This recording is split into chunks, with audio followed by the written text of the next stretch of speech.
Everybody, welcome to the District Advisory Building Committee. Today is we're getting right through the month here. Thursday, the 18th of November. And I'm going to do a attendance real quick. Mr. Norris. Present. Mr. Post. Present. Ms. Marino, there she is. Yep. Jessica Marino. Here. And Matthew Winch. Yep, I'm here. Thank you. Paul Stevens. Here. Abigail Fuller. Here. Emily Figdor. Here. And I don't think Aura's with us. And I do want to recognize that Nylat Biliu, who is soon to be a new board member, has joined us. So welcome. I'll start off with the approval of the meeting minutes from October 21st. Do I have a motion? Motion. Okay, Jay, seconded by Matthew. Are there any errors or omissions on the meeting minutes? None I could see. Okay. Any questions or anything? No? All those in favor of approving? I'm sorry. Yep. Who? Oh, I'm sorry. Who did you say seconded it? Matthew Winch. Jay first. Yep. Okay, all those in favor of approving the meeting minutes from October 21st, please indicate. Aye. Okay, great. I also want to recognize that we have with us this evening from our facilities staff, Steve Stilfen, as well as Doug Sherwood. We also have from HCA, or CHA. Is it CHA? CHA, okay. CHA. A little dyslexic there. Sorry about that. We have Jeff Berenbaum as well as Laura Jolly. So welcome to the both of you. And Aura just joined us. So welcome, Aura. And let's see who else we have. Of course, the superintendent here. And I think we're ready to go. So I just wanted to... the Harriman team also. I'm sorry. Hello. How can I forget the Harriman team? Thank you. We have Mark Lee, Lisa Solin, and Emily Waugh. So welcome, everybody. Apologize. And I also don't think I mentioned in part of my attendance my co-chair, Mark Dion. So, counselor. So some of you do or don't know, tonight will be my last meeting as your co-chair of the District Advisory Building Committee. There will be a new one appointed as the new board sits, I assume, as well as the replacement of Councilor Ray. And I have asked the superintendent as well as Chair Figdor if I could remain on the DABC as a community member. And that's going to be brought to the board for approval at some point. So hopefully I'll be able to remain with all of you. One of the reasons I was going to run for re-election was to see all of these projects through. I've worked on it for 15 plus years now. So I would like to see them through to the end. So we'll see how that plays out. With that, I'm going to turn it over to the superintendent. Javier. Thank you. Can you hear me? Yes. Thank you. And Sarah, it's been a privilege working with you, and you've done a tremendous job of steering the projects, from the very, very inception. I remember, just learning about the fact that this was a work of, at that point, 15 years, now 20 plus years to get to this point. And then over the last, 5 years as we've engaged with BFOF and, the creation of the governance structure, which the DABC is a part, and everything else. So I think we all owe you a debt of gratitude for that work. Thank you. And it's so weird to clap for people on Zoom. So today we have a limited but important agenda. The two items are, one, bringing everybody up to speed on where we are with permitting, which is, mostly good news in the fact that we are permitted for both Longfellow and Reiki And there are some conditions on those permits, so it's an opportunity for us to explain and understand what those conditions are. And then we are almost there with Presumpscot. We obviously have the foundation permit in place already, but our meeting tomorrow with, or was it today, with the city folks for further discussion, and I couldn't make it. So we're almost there with Presumpscot as well. And then the other item on the agenda is to take us as close as we can to understanding where we are with the the overrun costs as a result of the delays. And so Jeff is going to lead us through what we know and what we can expect to see in the immediate future. So does that make sense as an agenda? And I'll monitor for all of you. If you use the raise your hand function, I'll try to monitor that, and I'm sure others will let me know if I miss anybody, but I'll keep an eye on that. Great. And so with that, I'm going to turn it over to Lisa and Mark. I don't know who's leading. I think you're already co-hosts, so you should be able. Thank you. Lisa's going to lead us through this conversation on the status of the permits. So it is better news this time. So good evening. I will pull up the PowerPoint here and take you through where we're at. So hopefully everyone can see the slideshow. And we'll jump right in. So permitting updates on all three, and the next steps, as Javier talked about. Permitting updates, starting with Longfellow. So as everyone knows, we had the Longfellow portable permit already.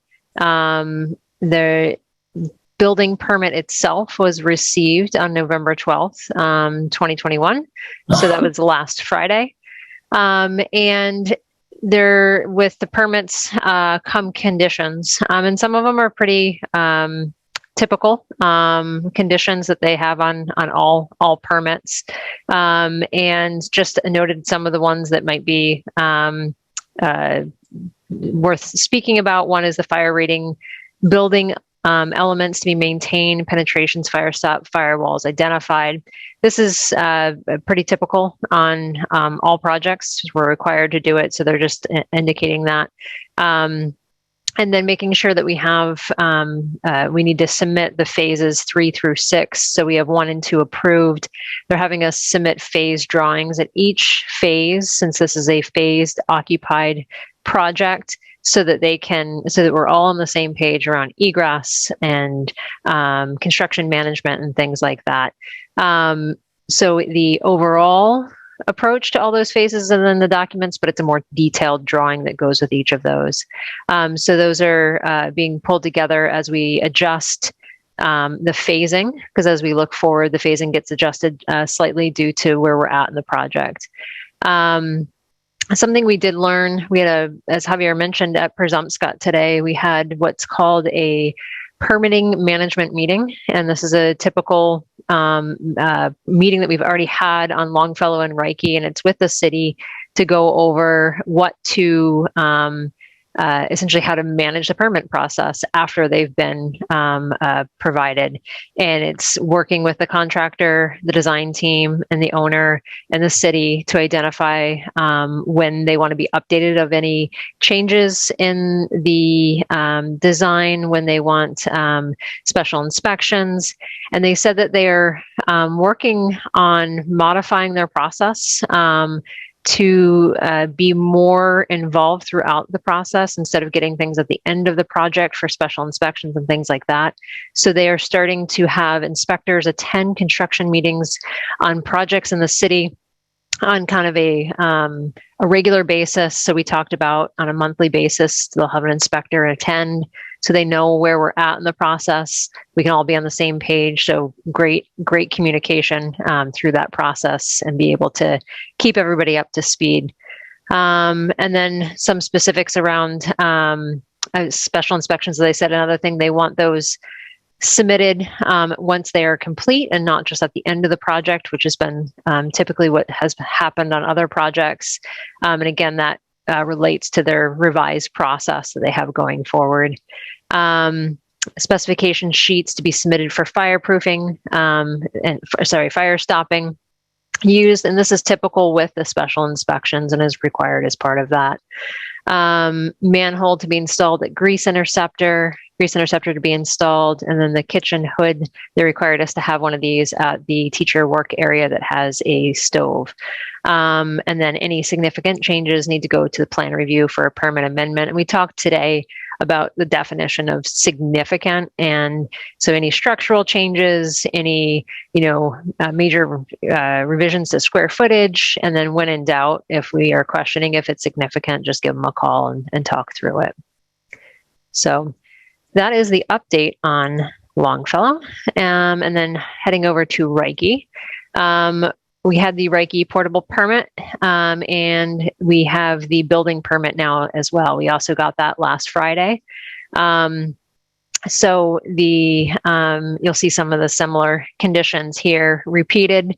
Again, working with the city to keep them up to speed on any changes that happen in the process and make sure they have the documentation they need to maintain the permit process throughout. And then on Presumpscot. So the revised conformance that was submitted on November 10th, it was confirmed that it was received by the plan reviewer. We had the permitting meeting today, the planning meeting, our permit management meeting, PMM. And they kind of talked about all of the permits at that meeting. So we have the one for the portable, we have the one for the foundation. So the contractor is off and running on those items. And then they're reviewing the one for the overall building. And they are in the review. And as of now, they haven't seen any significant questions. So we just reiterated if they do come across anything to just let us know. We'll be happy to meet with them and talk through that. And so they're continuing on that review, and they're making good progress on that. So we'll touch base with them early next week just to see when they think that might be complete. And that is the update on the permitting process. I'll pause there to see if there's any questions about that.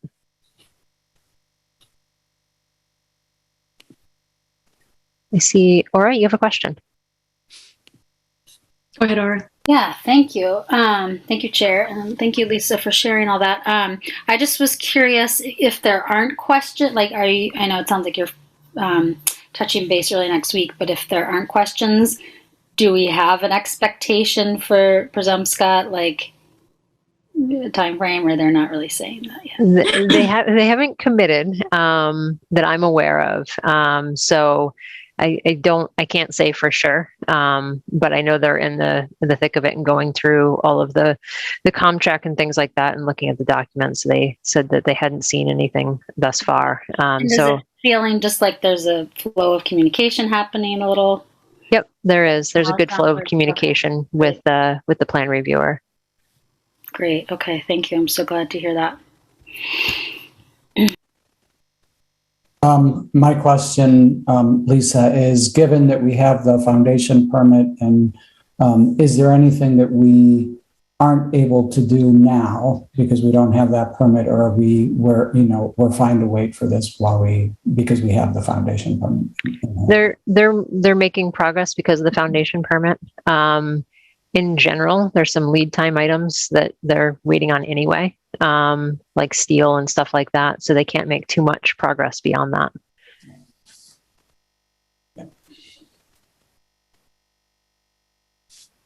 No further questions, Lisa, go ahead. All right. So for this next... To that as well, Javier, to your question, the city said we could proceed with sub-permits for sub-foundation work. So they're allowing us to move in that process. Yeah, thank you for that, Steve. That was mentioned today. Okay, Lisa, thank you. Great. So with that, I'm going to pass it over to Jeff to walk us through kind of project impacts and next steps. All right. What we'll do is we'll start with Reiki first. I'm going to have Laura give an update, and then I will chime in. Okay, so actually, Jeff, if it's okay, I'll talk a little bit about Longfellow and Reiki first. Okay. Sure. So now that we have the permits on those two projects, we have talked with both of those contractors, because we're really, the next step is really solidifying that project impact to our cost and schedule. And, we want to push for that as quickly as we can. We want to do it, we want to be diligent about it and thorough, but at the same time, we want to resolve this as soon as we can. So we've talked with both of those contractors, and what's involved with solidifying the schedule and the cost is more so on Longfellow than Reiki. But first, we have to really finalize the phasing on Longfellow and look at how our delay has impacted any phasing. So that's some coordination with the school, and then agreeing to how that phasing is going to go. And then from there, once the team agrees to that, it's getting an updated schedule from Blaine Casey. And once we have that agreed upon schedule, then it's getting that to their subcontractors and getting their pricing feedback, any impact from them, and Blaine Casey taking a look at that and giving us the holistic cost and schedule impact. So this is a little bit of a process. It's not, it's not really quick, but we're trying to, we're going to push to make this happen as soon as we can. So for both projects, we're looking at probably the end of December that we're going to have all of that solidified, and that's what we're going to continue to track to.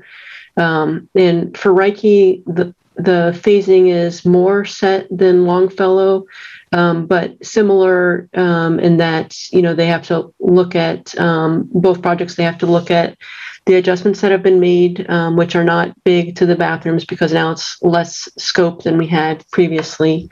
But it's a matter of solidifying that schedule with our team, and then going to their subs and getting the impact and solidifying their cost impact. So that's where we stand on those two. We know kind of the next steps that are going to happen. This is, something that we're going to be overseeing and tracking closely.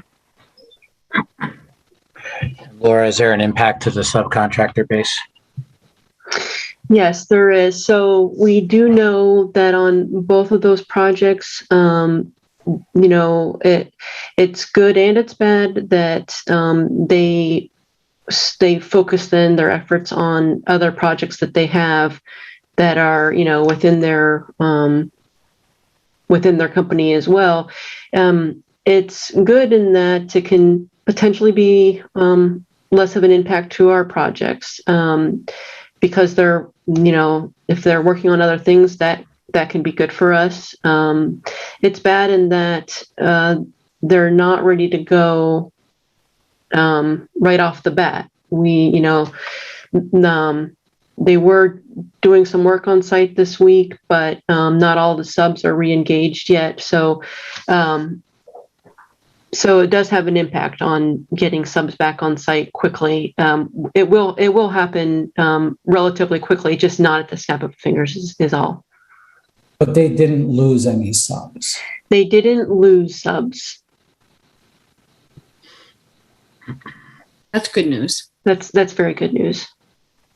So part of the analysis is that first we have, Laura mentioned, we have to get the updated schedules from the contractors, as well as understanding of how those schedules impact the phasing and the date deliverables of those phases as it relates to kids being in and out of the school. We then need to look at what the acceleration costs are to make up time at all or some or none of the phases. So we have to vet that out.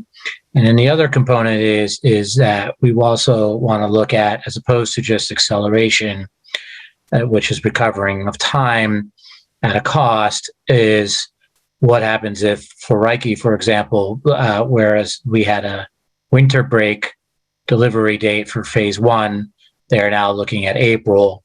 What happens if we just let the schedule push with no acceleration or recovery cost and only general condition cost to negotiate with the GC for the delay, and let the schedule push out to the following deliverable dates and phases. So we need to analyze all that before we can make a recommendation, and those recommendations would actually have the cost. It may be ultimately less expensive for Reiki in our negotiation with the GC to let that schedule just push out that delay time frame. That delay time frame, by the way, is the original deliverable date was actually December for phase 1.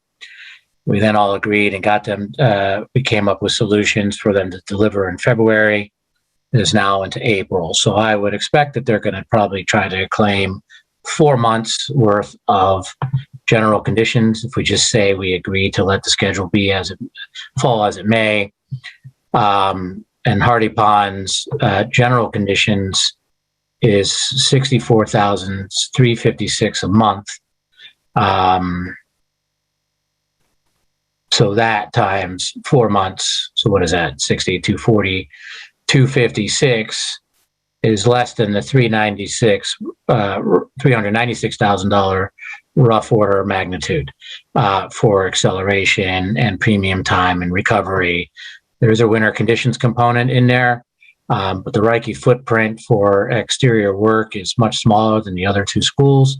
So we're going to be looking at that as well.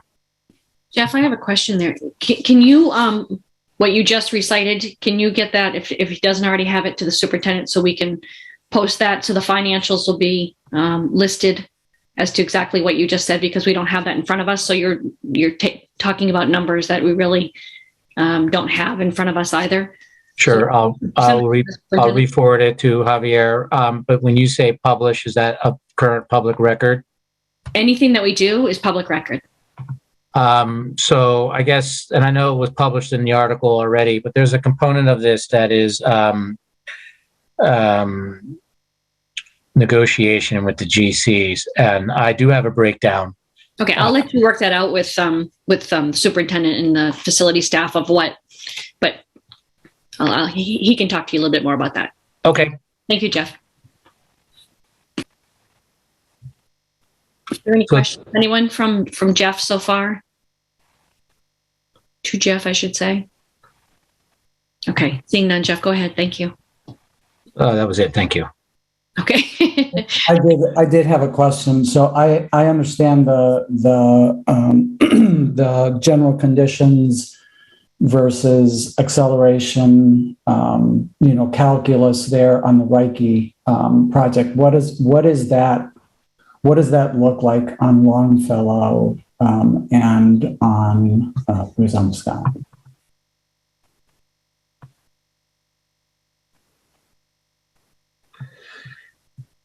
As far as general conditions are concerned, or overall? Yeah, I mean, so your basic point, right? That if we don't incur any acceleration costs and just sort of extend the project timeline out for Reiki, that it's the costs associated with that are less than the cost of trying to accelerate and get us back on schedule. Do you have that same analysis for Longfellow and Scott? And understood. The reason why I was able to comment on Reiki is because we have a preliminary schedule update from the contractor that allowed us to look at it from a bird's eye view, to have somewhat of a discussion about it. We do not have an updated schedule yet for Scott or Longfellow.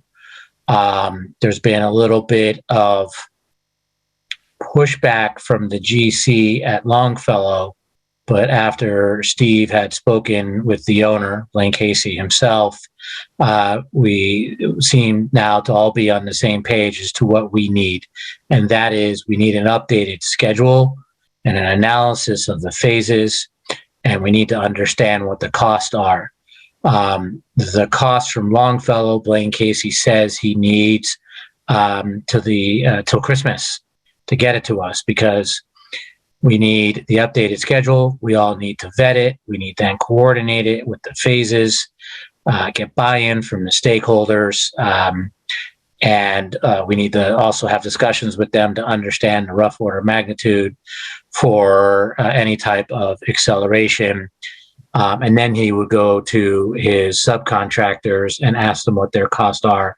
Now, we did have initial discussions with them saying, we don't want you to go out and say that there's a piggy bank here, and we want to be selective and have a strategy on the message that is going to the subcontractors, asking them for what the impact is going to be or what the costs are going to be for winter conditions.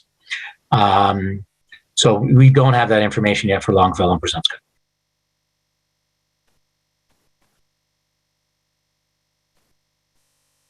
And I think Longfellow is going to be a little bit more complicated than Presumpscott. We do have, and I forwarded you the email, the breakdown of general conditions and our further assessment, backing up the original $1.4 million.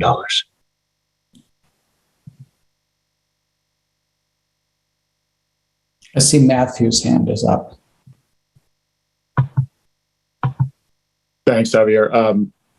My question is just related to sort of ongoing mounting costs right now. Are they incurring costs right now that are sort of somewhat unchecked, or are you sort of in touch with them about accruing costs that they're, that are part of the active work that's going forward? There is not additional costs that are being incurred and therefore expensed or booked. The claims for the delay and acceleration and everything else have not been made yet. So because they had an original schedule, I guess in theory, they could claim delay and put a cost to that from a general conditions perspective, but they haven't done that yet. The costs otherwise that are being incurred, that either from way of them being mobilized and having them do work as much as we could have done prior to permit, is part of the original base contract. So, for example, we had the GC at Reiki working all the way through mid-October, doing what we'll call it early works, that we had permission from the city to do some work, even though there was no permit. So we were able to get them under the base contract busy all the way through October 15th. One, to keep the project moving along. Two, to do what we were able to do without putting it off till when the permit was issued. And three, to mitigate a claim, if you will, to cost. They may come back, like we know for Longfellow, for example, even though they were mobilized in July and they had a stop work order September 1st, 2nd, we do know, and they did put us on notice, that they didn't have the permit yet and it was causing some issues, that there were some inefficiencies. So even though in the work in the field, in production and performance.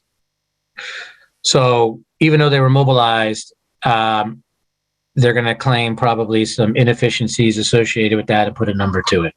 But that's all inclusive of my rough order of magnitude.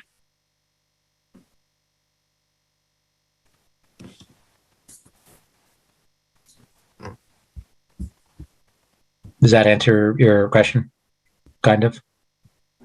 Yeah, no, I think it does. I think ultimately, since you're not into winter conditions yet, it was more sort of an eye towards that you won't have any winter conditions expenses without knowing the overall impact to winter conditions. I guess is to stretch it to a known entity so that they won't be expending winter conditions monies without having an approved winter conditions budget. totally agree with that comment. We want to vet that out in advance to the extent that we can vet it out.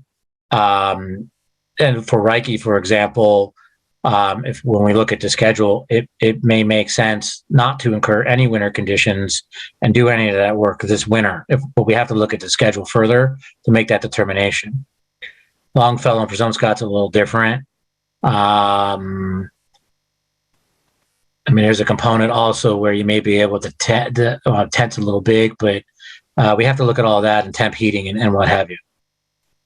The additives into the concrete should be a known entity cost. The heating blankets should be a known entity cost because it's all based upon square footage, right? So we're certainly not going to incur that without knowing what the costs are in advance.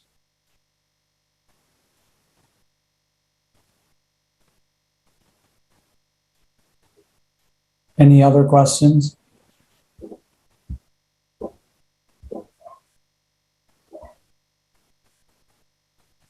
I have a broader sort of question. You know, one of the tasks before the DABC at some point in the future, maybe now is the sort of qualifier to that, is allocating what we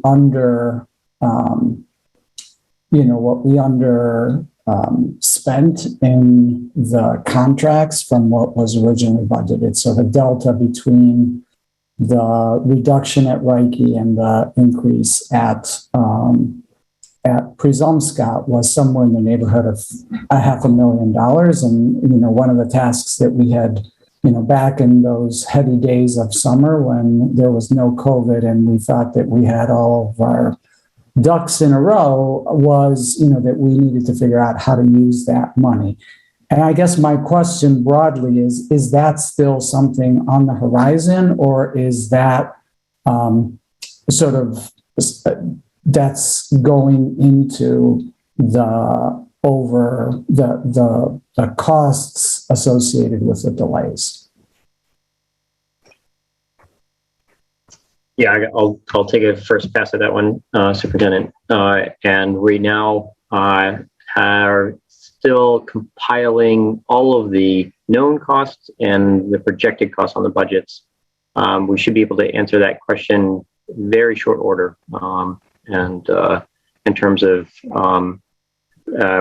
how much, you know, where are we prior to or before we look at the additional costs that will come from the contractors for the delay claims. And so I think we're very close to understanding also how we have settled out on LICETs as well, and where that either can contribute to the overall BFOF budgets. And then, you know, related question is the intent was to revisit the alternates. Are those how long are those alternate prices held? Yeah, I think contractually the contractor, I think that typically the prices are held for 30 or 60 days, and I think in the case of this contract, they may have been on the 30-day. But oftentimes with the contractors, we can evaluate the pricing at the time. If there's an opportunity to move forward with it, we essentially look at the scope with them again and determine what may have changed in the pricing of that. So it's usually an update by the contractor at the time that we consider moving forward with it. Now that we've exceeded the time from the bid date. Just to further elaborate on that, escalation, the economists and what's being predicted is at a minimum of 4% for next year. And I think this year for Maine and Portland, Maine, it was upwards of 10%.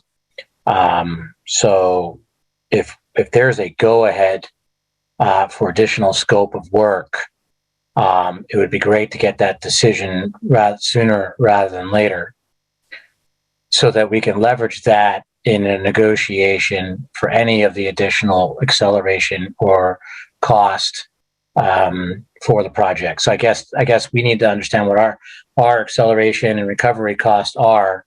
But if there's additional work on the table, there may be a negotiating leverage there.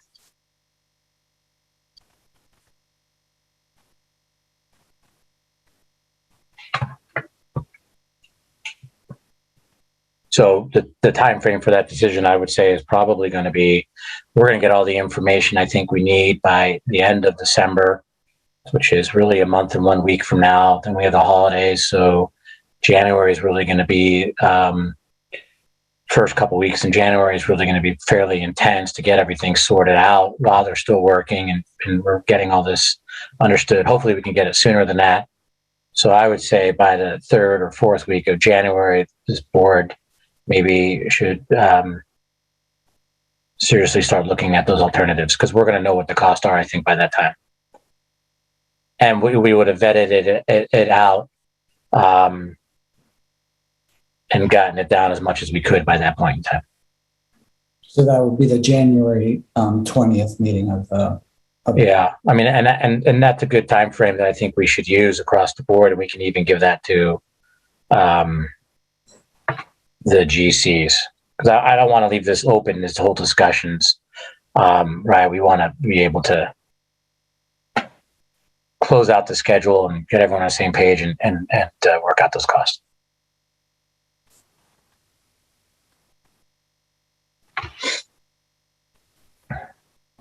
Any other questions?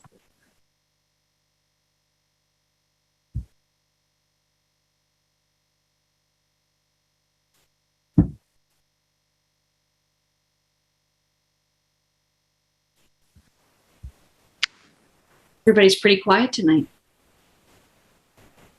Getting ready for their turkey, I guess.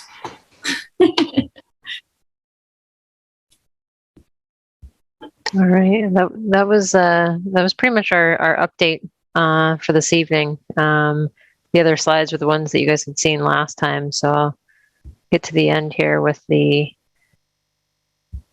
schedule. And so BLAC meetings are to be determined, and then the DABC, our next meeting is December 16th. So we will need to make sure the BLAC is updated with our biweekly memos we've been doing, and meet with all of you again on the 16th of December. Anything else, anybody, in closing before we log off? Jess Marino? Can I just direct something to Sarah before we close? That I just want to thank her so much for all of her leadership and getting us through some very tough meetings. And I hope she can remain involved in some way, because her expertise is invaluable. So thanks, Sarah. Thank you very much. Very kind. I appreciate that. That's my hope too, but we'll see. We'll see what happens. But We sure hope so, Sarah. thank you, Paul. All right. Well, everybody, if you celebrate Thanksgiving, please have a very happy Thanksgiving. And if you celebrate another holiday, I hope you have a great holiday season. And I will see you on the 16th, one way or the other. Thanks. That's great. Great. Take care, everybody. Thank you so much, Sarah.